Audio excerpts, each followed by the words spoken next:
Radhe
Methods of doing that. We exercise, do yoga, we pick up hobbies like golf or listen to music, go for a run, do some meditation. These are all ways that we try to manage our stress, and certainly they're helpful. But tonight we're not just talking about managing stress or getting a temporary relief from stress. We're talking about eliminating stress. And in order to eliminate stress, you have to get to the root cause. And when we do that, we will see that stress is not the actual problem. Stress is merely a symptom. So, trying to control stress won't eliminate stress because, well, it's like if you have a brain tumor and you take an aspirin for your headache. You get a temporary relief, but you're not really addressing the problem. So going for a jog to relieve you of some stress, it's definitely a good thing, but you're not addressing the root problem. Why do you have stress? And is it possible to eliminate stress altogether? So what is the source of our stress? There's kind of a root ball at the source of all of this. So we can examine this from a couple of different perspectives. One is intellectual. Intellectually, we don't know who we are. Who am I? So this is an existential problem. And we may not analyze it to that depth, but that's actually true for all of us. We all really wonder, who am I? And where do I belong? We're always trying to fit in. We're always trying to figure out how to act and behave so that we'll finally feel like we are home. Do you notice that you don't even feel home in your own home? Even the home you grew up with, even if you had loving parents and a loving family, you never felt 100% at home. I always felt that, who am I? Where do I belong? Everybody feels this. This is a tremendous source of stress. Where should I go? What should I do? Who should I be? What is the aim of my life? So this is one of the things at the root of our stressfulness. And another thing is that we're not happy. The two are actually connected. At our core, we are not happy. We want to be happy, certainly. We plan to be happy. And you could actually say that our each and every act is performed with the goal of reaching perfect happiness. That creates a stress inside of us as well.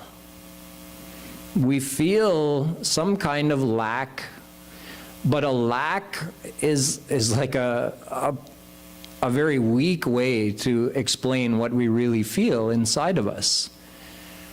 We feel that something is missing, something so important that without it, we're incomplete. We call it happiness. So at the root of all of this, we are unhappy. Even when we enjoy brief pleasures of this world,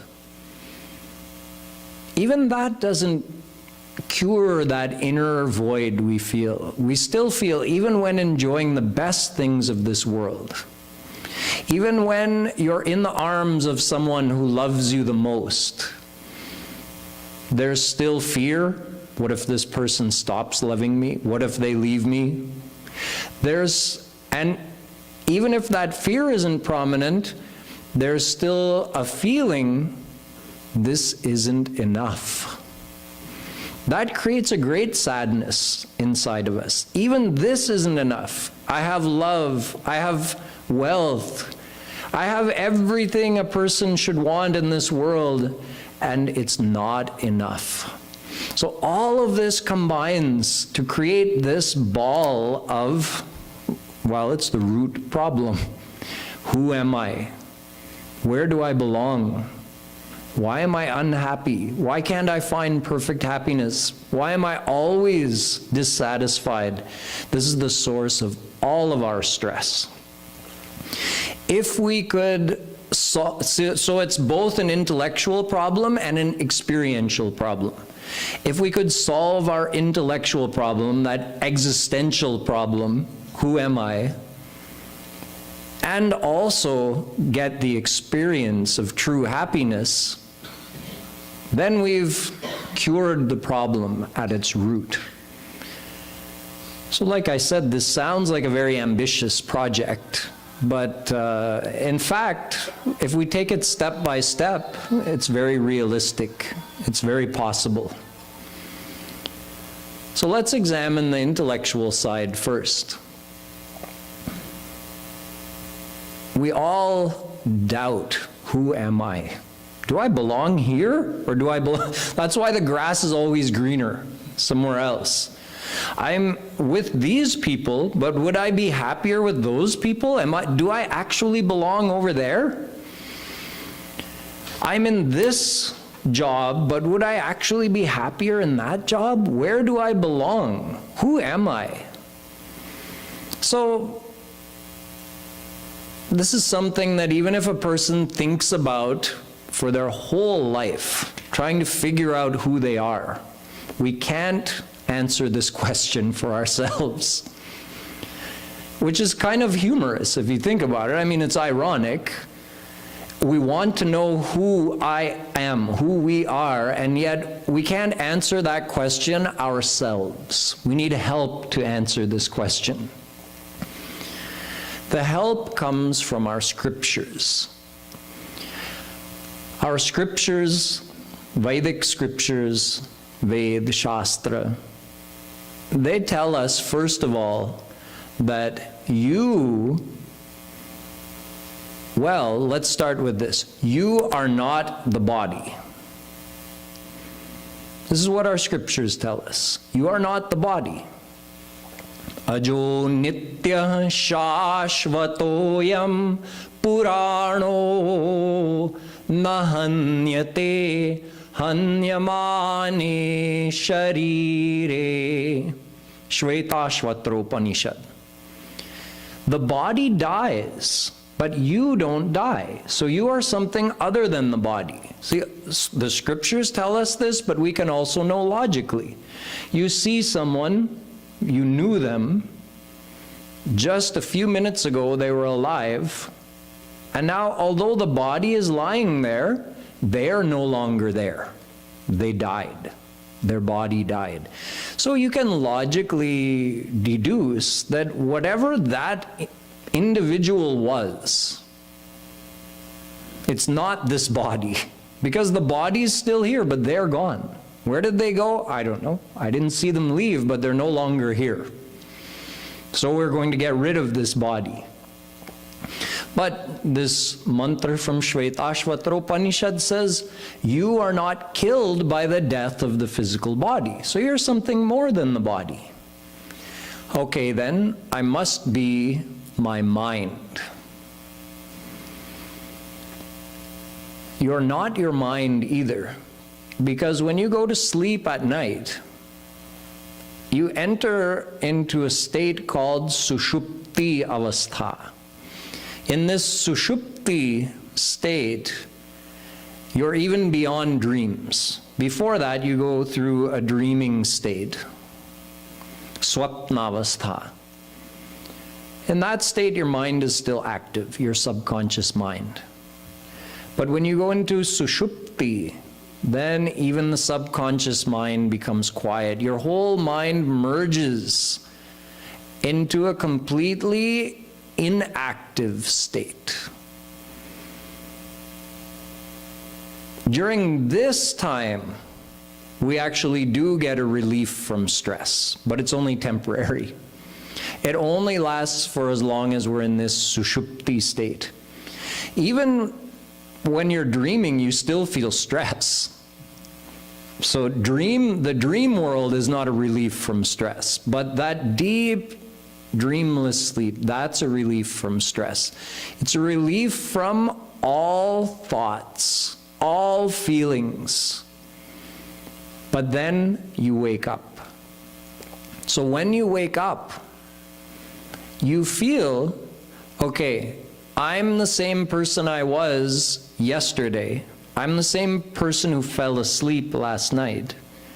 And I'm the same person who was dreaming, and I'm the same person who is in that deep dreamless sleep of which I have no recollection. And now I'm the same person who's awake. So I was continuous throughout, even when my mind technically wasn't there during deep dreamless sleep. So I am not my mind either. I am not my body, and I am not my mind. Then what am I? Our Shastras tell us that we are souls. We are Atma. The Atma is the true identity. So the thing that feels stress is not actually you, it's your mind. The thing that feels pain, physical pain, your body, that's not actually you. This is your sthul sharir, your gross physical body. The mind is called your subtle body, because while you're inhabiting a body, the mind actually takes more or less, in a subtle way, the shape of your physical body. So it's called the mental body or subtle body. We call sukshma sharir. But the soul is neither the physical body nor the subtle body, nor even the karan sharir. See, during pralay, when the whole universe is dissolved, souls, along with the whole world, merge into God temporarily until creation happens again. During that time, your sthul sharir, the physical body, is eliminated, and even the sukshma sharir, the mind, is dissolved back into the mayic energy. At that time, your karan sharir remains, the causal body, which is actually an extremely subtle covering around the soul, which is made up of our vasanas, our desires, our sanskars. That remains during even Mahapralay, but even that is not you. So you are not the physical body, you are not the subtle body, you are not the karan sharir, the causal body. You are the soul, which is beyond all of those. So this is part of the intellectual puzzle, understanding that we are souls. Now, where do we belong? We know we don't die when the physical body dies, but we keep going on and taking birth after birth, getting a new physical body each time, getting a new face, a new look every time. So this body is not me, and even my mind is not me, although it's a part of my personality. I am the divine soul, but where does the divine soul come from, and where does it belong? Chinmatram Shri Hareransham Sukshmam Aksharam Avyayam Krishnadhinamiti Prahur Jivam Jnana Gunashrayam. Ved says technically speaking, souls are a part of God. The word used here is ansh. And God is called Anshi. So now the scriptures are telling us to whom we belong, where we come from, and where we belong.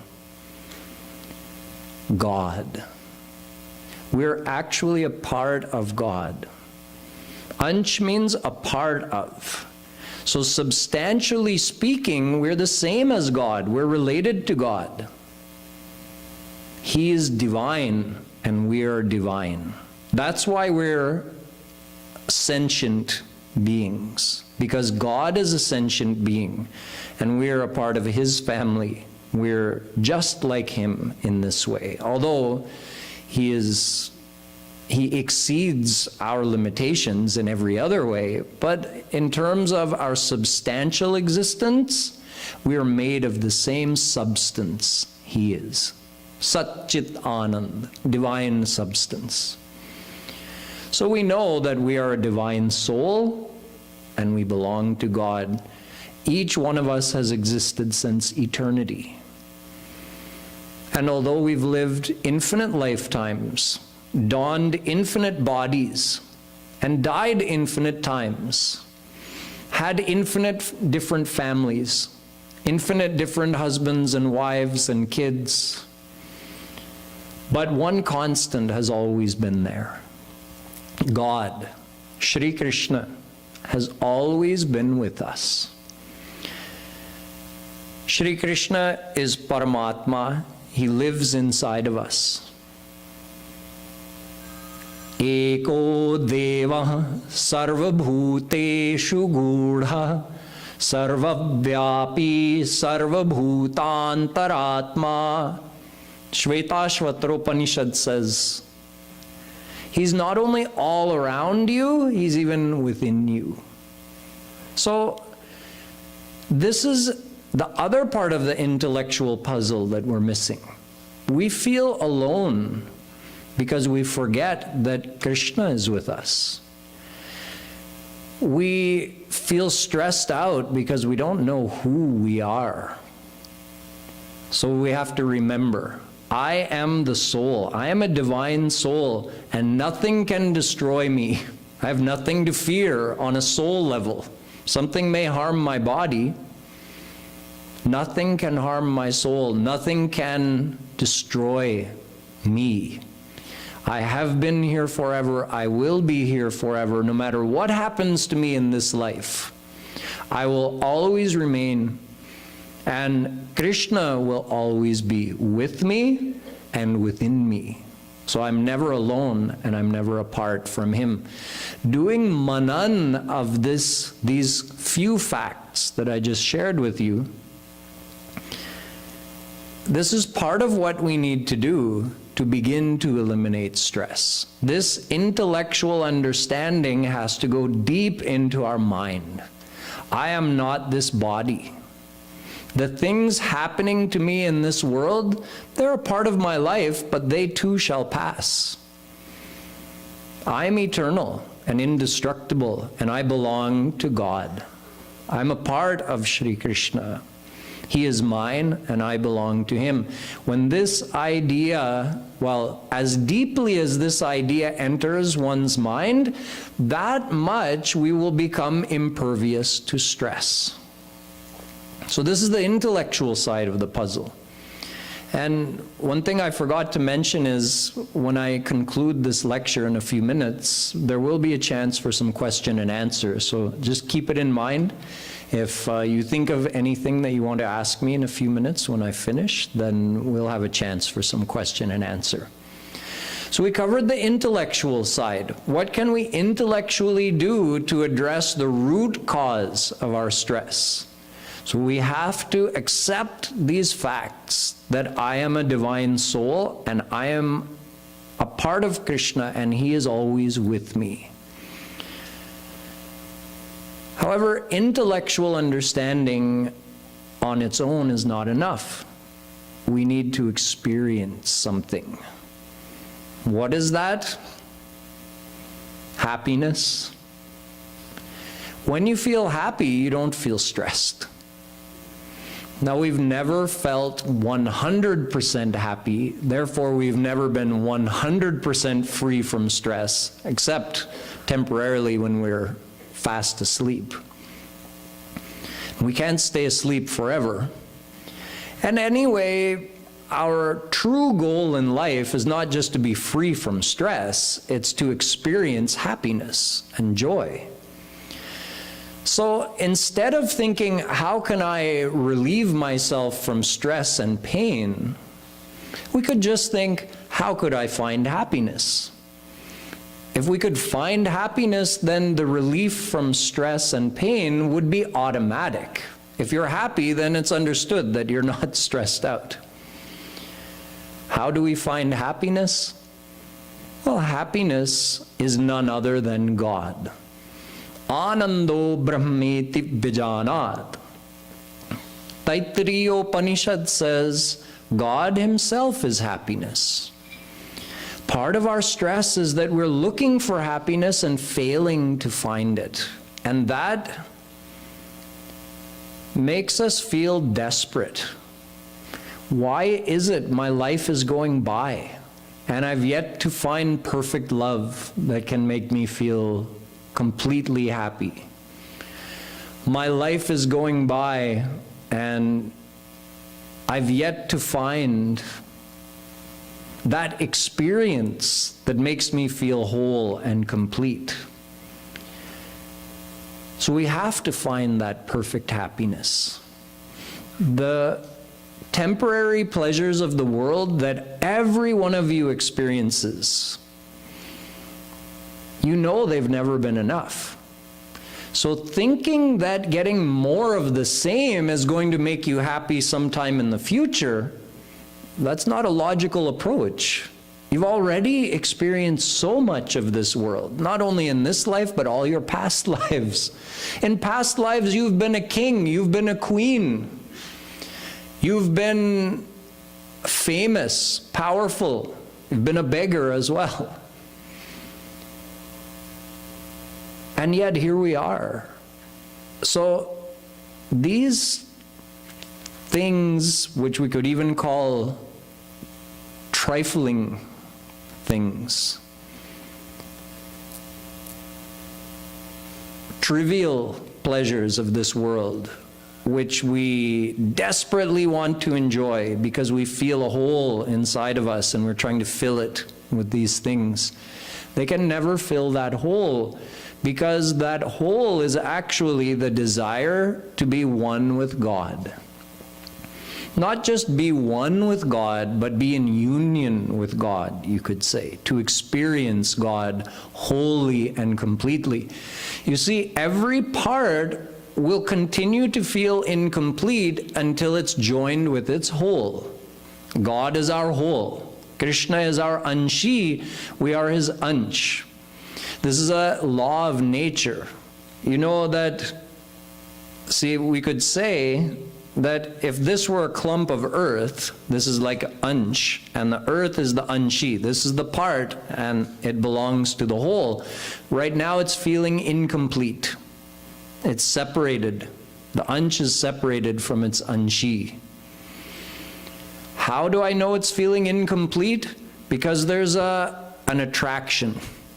The only reason these two are separated is I'm holding it here. If I release it, it automatically is pulled towards its anshi. We also feel a pull towards our anshi. We want to join with Shri Krishna. That is the source of our feeling of incompleteness. Every soul is a part of God and wants to experience God. And God is perfect happiness. That's why we feel that tremendous, that tej ichha, that intense desire to experience perfect happiness. That's why nothing in this world can satisfy us, because the worldly things are temporary and they're material. But our true self is divine. So material pleasures can't satisfy the divine soul. Only divine God. can make us feel complete. Divine happiness would be experienced as perfect happiness. God's love would make us feel perfectly loved. No person in this world can love another perfectly because we ourselves aren't perfect. Until we become God-realized, we're always incomplete. So this is the experiential side. Both the intellectual side and experiential side go hand in hand. In other words, you need to understand the intellectual theory, what we call tattva gyan. Who am I? How am I related to God? Where do I belong? Where is perfect happiness? But then you also have to experience that perfect happiness. The ultimate experience comes when you become God-realized. So to become God-realized, you have to follow the path to God. The path to God sounds like something you would do if you lived in the jungle somewhere, or if you lived in an ashram, which some of you do, but most of you don't. But in fact, the path to God can be followed by anyone, whether they live in a family situation or an isolated situation. Because the path to God has to do with loving God, and it's done internally, it's done with our mind. So just like your mind is continually loving the people that you're attached to in this world, you can use that ability of the mind to stay attached to in one place while you're physically taking care of some other activity or duty. You can use that ability of the mind to be able to love Shri Krishna even while you're engaged in worldly life and family activities. This topic I'll go into in more depth tomorrow when I talk about how to master the mind. And along with this topic, we'll be talking about meditation and what is this path to God. How do we get to that ultimate experience that would make us feel perfectly happy and thus eliminate stress forever? Along the way, while we follow the path to God, it's not a long, empty path with only the payoff coming at the end. No, the path to God is a path which is actually full of experiences that keep bringing you closer and closer, a growing experience of God's presence within you and in your life. So what I'm saying is, this is a way, by following the path to God, it's a way of gradually filling that void, gradually filling it with a connection with Shri Krishna, where we gradually start experiencing divine happiness in a small way. And that grows and grows and grows, and simultaneously our intellectual understanding grows.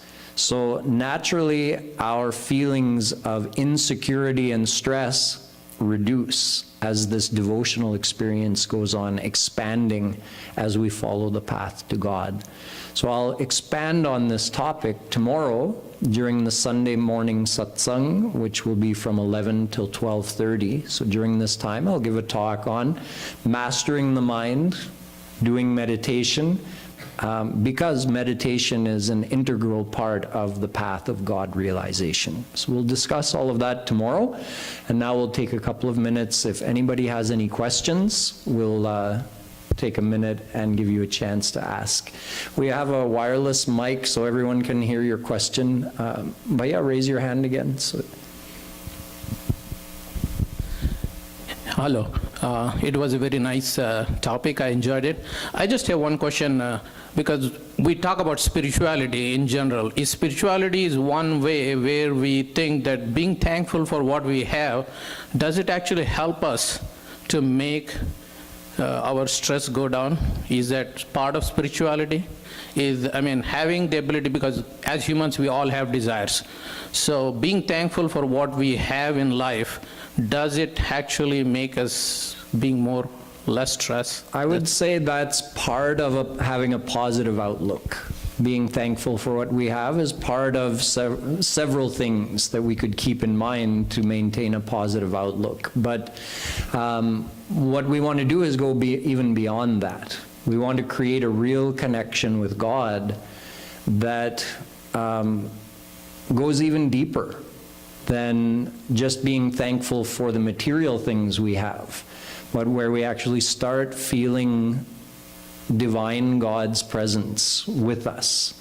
So that's a much deeper goal.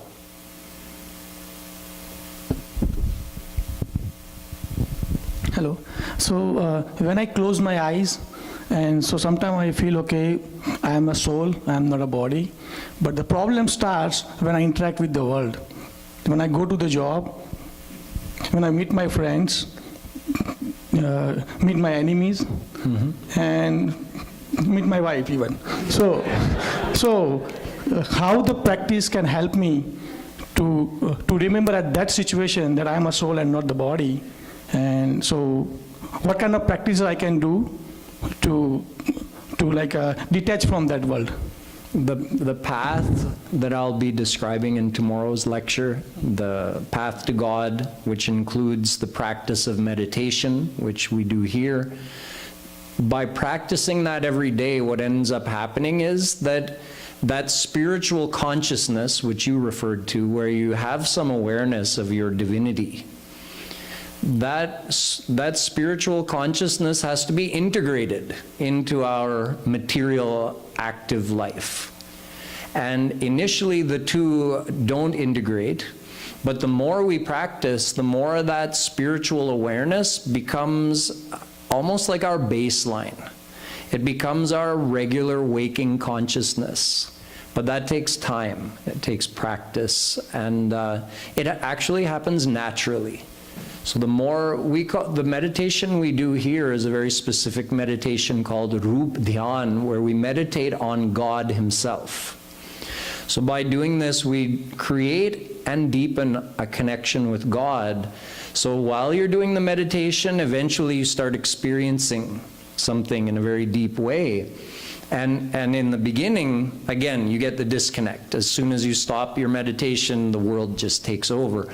But eventually, over the weeks or months or years, if you keep practicing, that actually spills over into your, like the tide rising. It starts spilling over into your material activities or your material consciousness, you can say. But it's a process. It takes time. There's no easy way, there's no like shortcut or trick. You just have to keep practicing until that enters your daily waking consciousness.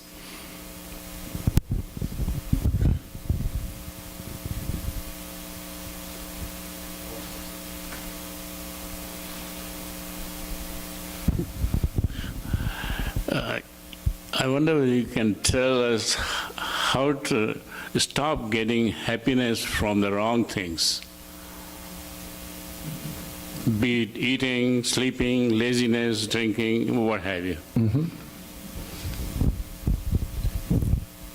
Recognizing that those are temporary pleasures is part of it.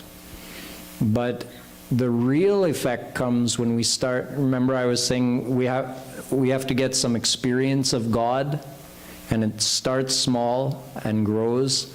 So the more experience we get by following the path to God, and the bigger that experience becomes, the more space in our heart it takes up, and the less interest our mind has in those types of pleasures that you were describing.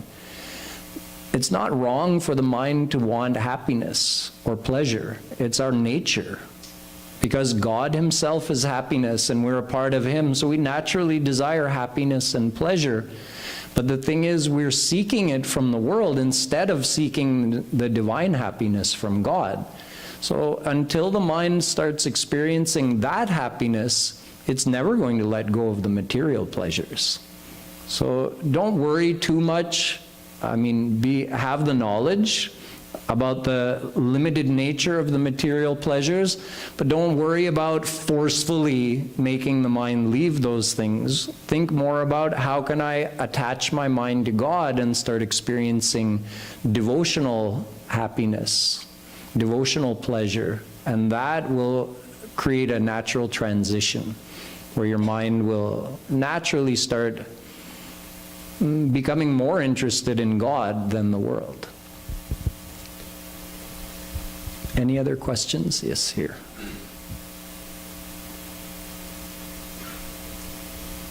Hi. As you said, being intellectual, stress can be managed or stress can be reduced. What about like emotional intelligence? Like when you are in stress, your emotions can go up and down, and that it's really difficult to control emotions. Like it can be visible to your face, and it's a different situation while working, while at home, anywhere in the world. So how we have to control the emotions, like as a two theories you suggested, like being intellectual, but like emotional intelligence is a completely different thing. How we combine with spirituality? Well, there's two things. There's eliminating the root cause of that emotional volatility, which is the very same we were talking about. The root cause is the same, that we're separated from God and we're unable to experience God. That's what creates that volatility in our emotions. So the solution is also the same. The more experience of God's closeness we have, the more level-headed we'll be. So that's addressing the root cause, but since that's a gradual process that takes time, in the meantime, we also have to have some techniques for managing our emotions. So those techniques are fairly simple. You know, many of you probably have your own techniques, but one way that Jagadguru Shri Kripaluji Maharaj used to tell us that, you know, if you feel some reaction coming on and you want to try to control it, so the first thing you can do is try to just think Krishna is watching me right now. So how would I behave in front of Krishna? Or maybe you're feeling angry at a person. So then not only feel like Krishna is watching me, see Krishna in the heart of that person. Then whatever that emotion was, it's going to calm down immediately, if you can really do that. It's possible. Sometimes we are so angry we don't even want it. We say, yeah, Krishna may be there, but I don't want to see him. I want to be angry at this person. Then nobody can help you, right? But that's a technique that if you can actually implement it, you don't need any other technique. Oh, I'm having this emotion. It's going to be a destructive emotion. I better manage it. Okay, see Krishna in this person. Or Krishna is right here watching me. Then that takes care of the problem. Maharaji also taught us one breathing technique. He called it Radhe breathing. So shwas shwas se Radhe Radhe ka jap karna. He says you inhale and you say Ra, not out loud, just in your mind, in your heart. You say Ra, De, Ra, De. So in Braj, where Radha Krishna took avatar, everybody says Radhe Radhe for everything. For hello, for goodbye, for getting somebody's attention, for everything is Radhe Radhe. So we can use Radhe Radhe to help us control our emotions also. Just breathe in and breathe out and just say Radhe. So you're getting the effect of God's divine name, plus you're using the breath to command your emotions to settle down.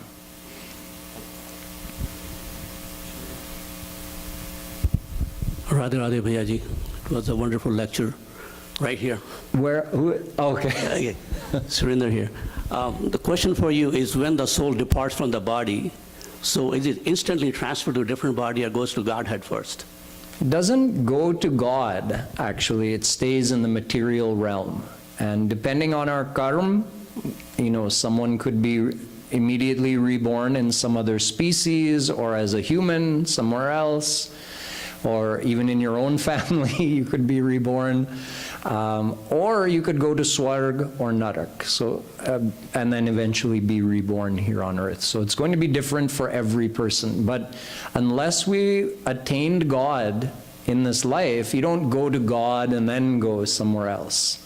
And God is managing the whole situation, but you'll just like go according to your karma. You don't go to God after dying.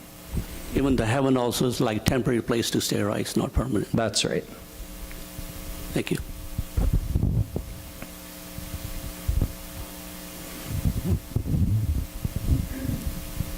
Hello. Today is my first day I'm attending this kind of lecture, and I'm really pleased to hear. And today's the topic is really important for everybody, and this is stress out from the life, right?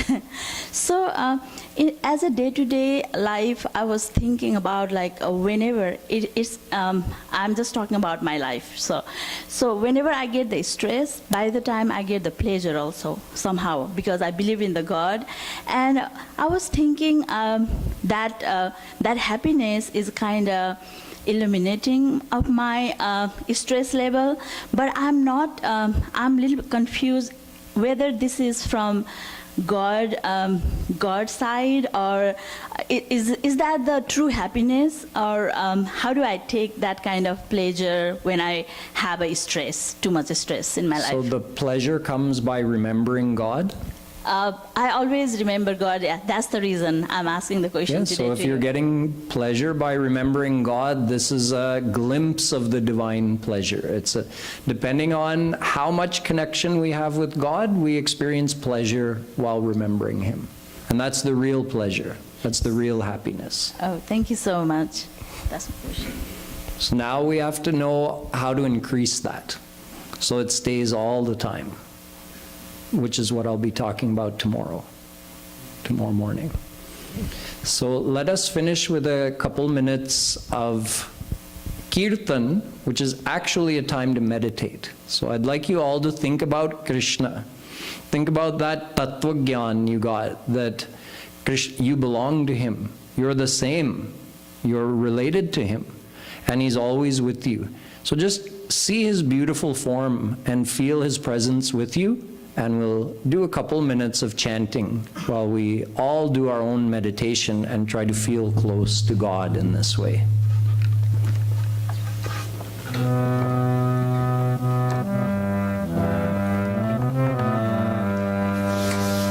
Radhe, Radhe,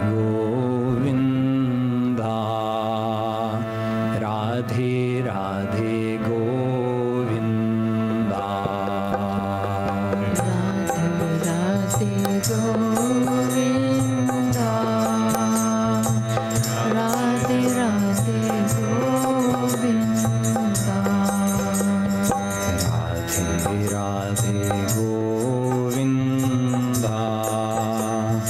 Radhe, Radhe, Govinda.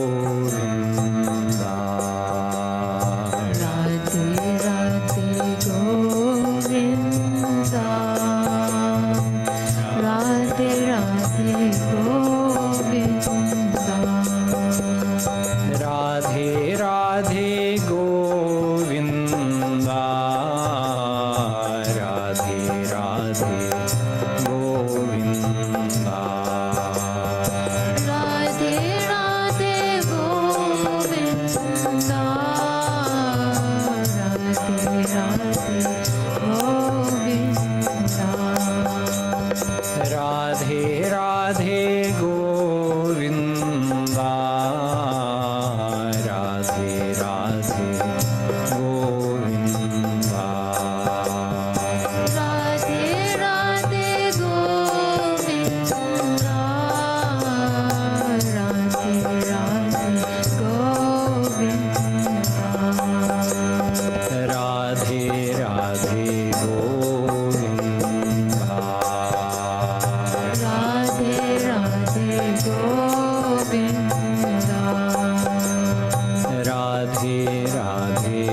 लाडली लाल की